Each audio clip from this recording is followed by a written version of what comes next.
Welcome back and thank you for staying with us here at Hot 7 TV. The fire service made multiple responses to vehicular crashes on Wednesday, the 10th of February.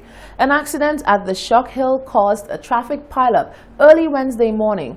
According to reports, a minibus was traveling southbound towards the city when the driver lost control, flipping the bus onto its side.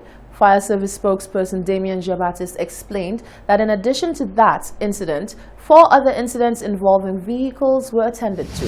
Fire Service headquarters at 9:26 a.m. were dispatched to the Shock Groseley Highway to the scene of a motor vehicle incident. A minibus had flipped onto its side with at least 2 persons on board. The minibus driver refused transportation and signed a release form, while a 46-year-old male passenger who complained of bodily pains was treated and transported to the OKEU hospital in a stable condition. Fire Service headquarters also responded to reports of an accident along Mickwood Street, Castries. An SUV had come into contact with a pedestrian who was crossing the road. A 47-year-old female who complained of bodily pains was treated and transported to the OKEU hospital in a stable condition. Dennery Fire Station reported to the scene of a motor vehicle incident at Tomaso Dennery.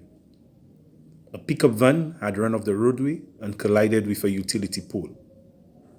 A 27-year-old male, the sole occupant, complained of pain to his head. He was treated and transported to the Dennery Hospital, where he was handed over to medical staff in a stable condition. At 6:40 p.m., Groseley Fire Station responded to a call in Kazaba where an incident involving a horse, its rider and a motor vehicle had occurred. Jean-Baptiste says all the individuals involved refused transportation to the hospital and signed the required release forms. He also informed that the fire service personnel were also called to the scene of a house fire in Dennery. Dennery Fire Station responded on Wednesday, February 10th, 2021 at 9:16 a.m. to a structural fire at Grand Ravine, Dennery. The fire was contained within storage items in the veranda of the top floor of a 3-floor concrete structure. The building was occupied by a mother and her daughter who were not physically injured as a result of the fire. A Good Samaritan neighbor extinguished the fire using bucket brigade prior to the arrival of the fire department. The cause of the blaze is under investigation. That was Fire Service spokesperson Damien Jean-Baptiste.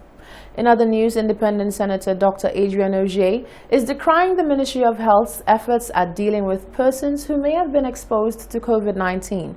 In the Senate on Wednesday, Dr. Ogier gave a first-hand account of his experience in quarantine. He highlighted areas where the ministry needs to be better.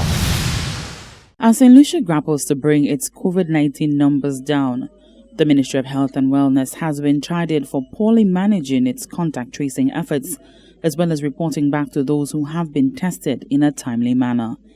Independent Senator Adrian Ogier in Senate on Wednesday made an appeal to the Ministry of Health to refocus its efforts and devise a better plan to manage how it deals with people who may have come into contact with the virus. I think that it has been known for some time that we have serious limitations in our testing capacity.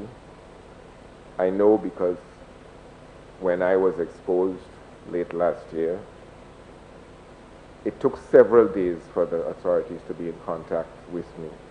Unfortunately, I took the necessary precautions to isolate from my family and my staff and other members of my immediate circle. But had I not done that and had I been positive, there is no doubt that I would have easily infected maybe 25 to 50 people in my movements of 2 or 3 days. But the contact tracing is not where it should be, and the interval between being listed and being contacted is still too long. Ogier insisted that the waiting periods for matters relating to COVID-19 testing and diagnosis are too long. The interval between being tested and getting results is still too long. and I am not saying this idly, I am saying this because I am aware of periods of up to 18 days of people waiting for their results. 18 days. In fact, in one particular case, today is the 18th day. And this person is still waiting for their results.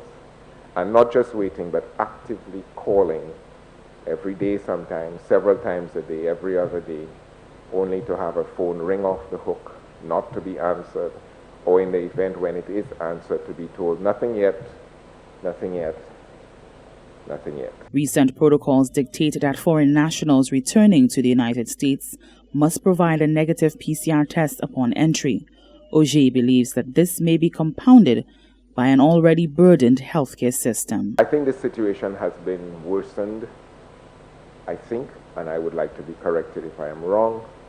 It has been worsened by the fact that our facilities now have to provide negative tests to persons departing the country, as that stipulation has been made by receiving countries to whom our visitors are returning. They must return with a negative test, and therefore that has put additional stress on the system.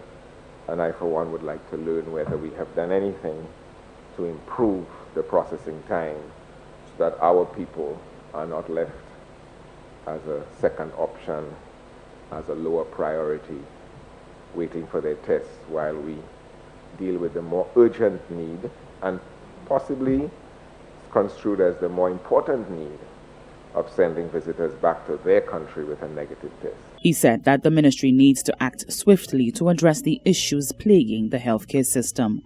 For the Hot 7 News, Nisha Charles reporting. Social commentator John Peter is being quite candid about government's handling of the state's affairs. Peter expressed disappointment in the current administration's approach to what he calls the development of science in the context of COVID-19 testing. Social commentator John Peter strongly believes that the Ministry of Health has let the country down in not pushing for second testing. Peter is adamant that in this current stage of the COVID-19 pandemic, there is enough science to prove that it is the most sensible way to go. As the pandemic rages across the globe, countries which are deemed hotspots for COVID have been taking varying approaches to handling an influx of visitors. The United Kingdom is a prime example. Right now in the UK government has said if you enter the UK within the first 2 days, we're going to test you. 8 days afterwards, we're going to test you. And that is sensible use of science, because it is saying that from the period you did your first test, because you're not isolating and because you're engaging within the society, there is, in terms of your incubation period, a transfer over the period of time in which you are in the particular jurisdiction.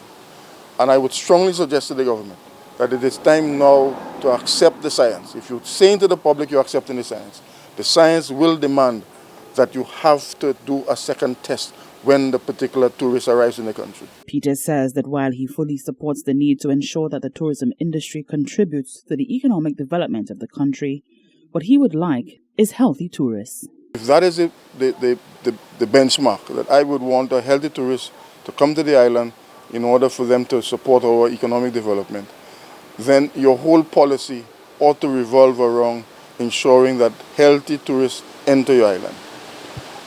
And it cannot be a policy in which you are trying to minimize the discomfort of the tourist when he enters the country. And that is what I believe, unfortunately, is the driving force for not pursuing that second testing when the tourist comes in. And I think that's a flawed approach. While Peter says he is no scientist, he is of the firm belief that the science is clear surrounding PCR testing. I think if you understand the whole concept of the PCR test and the whole reasoning for that advanced testing before, it is because the incubation period before symptoms come forth, as various studies have shown, is between a period of 5 to 6 days. So it means that if I took a test, let's say on the 1st of February, and I'm traveling on the 8th of February, there's a high likelihood that at the point in time in which I arrive at the airport, I will be showing symptoms and therefore not be able to board that flight. But in the period from the time I took the test to my time of departure, I am not isolated. I'm engaging the people in the various communities that the tourists is coming from. And we are taking tourists from two of the highest sectors in terms of number of cases. Government has been firm on its stance surrounding second testing, saying that countries who have adopted the approach have been because tourists in those countries are allowed to mingle with the local population. For the Hot 7 News, Nisha Charles reporting. This is the Hot 7 TV Nightly News. We have more after this break.